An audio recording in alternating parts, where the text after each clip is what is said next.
നമ്മുടെ പേരും കാര്യങ്ങളൊക്കെ ഉണ്ട് ഇതിൽ. വേണ്ട, ഇത് ഓൾറെഡി നമുക്ക് കറക്റ്റായിട്ട് പേരും കാര്യമൊക്കെ ആയിട്ട് ബാർകോഡ് അടക്കമുണ്ട്. അപ്പോൾ നമുക്ക് വിഷയമില്ല, ഡെലിവറി ഡേറ്റ് അടക്കമുണ്ട്. ഉണ്ടാവും. അത് പൊളി പൊളി പൊളി. ഗൈസ്, ഇതാണ് നമുക്ക് മുട്ട സ്പോൺസർ ചെയ്ത കമ്പനി.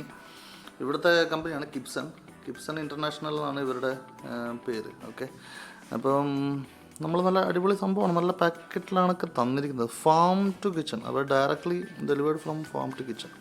എനിവേ, നമുക്ക് ഐറ്റം നോക്കാം. ഓഹോ, ഇതിൽ വേറൊരു പാക്കറ്റുണ്ട്. ഓക്കെ, ഇതിൻ്റെ അൺബോക്സിങ് എന്ന പോലെയാണിത്. നോക്കാം. ഇത് ostrich egg. Okay, storage condition. Okay, ഞാനിത് ചെക്ക് ചെയ്തായിരുന്നു. ഇതിൻ്റെ എക്സ്പയറി ഡേറ്റും കാര്യങ്ങളൊക്കെ ചെക്ക് ചെയ്തായിരുന്നു. ഓക്കെ, ഇത് ബെസ്റ്റ് ബിഫോർ. ഓക്കെ, ടൈമുണ്ട്. തുറന്ന് നോക്കാം. Moment of the truth.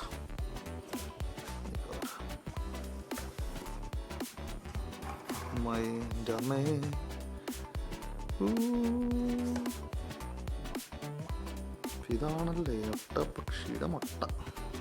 Guys, ഇതിൻ്റെ മുകളിലുണ്ടല്ലോ. ഇതിൻ്റെ മുകളിലുണ്ട്. നമ്മുടെ സാധാരണ മുട്ടയിൽ കാണുന്ന പോലെ തന്നെ പാക്കേജിങ് ഡേറ്റും കാര്യങ്ങളൊക്കെ ഉണ്ട് ഇതിൽ. എൻ്റെ അമ്മോ, നല്ല ക്യൂട്ടായിട്ടുണ്ട് കേട്ടോ. ശരിക്കും നല്ല ക്യൂട്ടാണ് കേട്ടോ. ഇത് പൊട്ടിക്കാൻ വേണ്ടിയിട്ട് നമ്മൾ തേങ്ങ പൊട്ടിക്കുന്ന പോലെ പൊട്ടിക്കേണ്ടി വരുന്ന എനിക്ക് തോന്നണത്.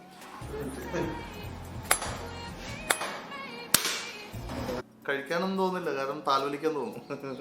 എന്തായാലും നമ്മൾ കഴിക്കും. ഓക്കെ, ഇത് നമ്മൾ എങ്ങനെ ഉണ്ടാക്കിയിട്ട് കഴിക്കുന്നതൊക്കെ നോക്കിക്കോട്ടാ. ഇതിന്റെ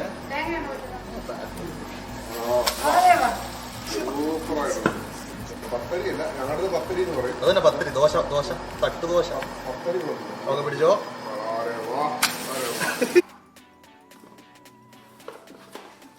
ഇതാണെന്ന് തോന്നുന്നു കൂട്ടത്തിൽ ഏറ്റവും വലുത്.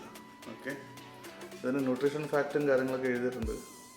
ഫാറ്റ് കണ്ടോ, 133 ഗ്രാം. അതായത് ഇത് ഒരെണ്ണം കഴിച്ചു കഴിഞ്ഞാൽ അതിൻ്റെ ഉള്ളിൽ 133 ഗ്രാംസ് ഫാറ്റ് മാത്രമുണ്ട്. എന്തായാലും കൊളത്താൻ. ഇത് കണ്ടോ ഗൈസ്, ഇതിൻ്റെ ടെക്സ്ചറൊക്കെ കണ്ടോ, ഇത്രയും വലുതാണ് കേട്ടോ. ഇത് 1.2 ഗ്രാംസ് ആണ് ഇതുള്ളത്. ഞാനൊരു 1.5 കിലോ ആണ് പ്രതീക്ഷിച്ചത്. പക്ഷേ എന്നാലും കുഴപ്പമില്ല. ഇത് 2 കൂടി ആകുമ്പോൾ നമുക്ക് പൊളിച്ച പരിപാടിയാവും. കുറേ പേർക്ക് ഓംലെറ്റ് അടിക്കാം ഇന്ന്. ഇങ്ങനെ സേഫായിട്ട് വെക്കണം, കുഴപ്പമില്ല. ഇത് അടുത്തത് ഇത് കണ്ടോ, ഈ ടെക്സ്ചറൊക്കെ നല്ല രസമില്ല ശരിക്കും കാണാൻ.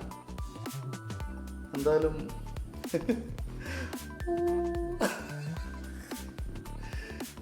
ഇതൊരു ഡിനോസറിൻ്റെ മുട്ടയായിരുന്നെങ്കിൽ ദൈവമേ, ഇതങ്ങ് വിരിഞ്ഞു വന്നാലോ.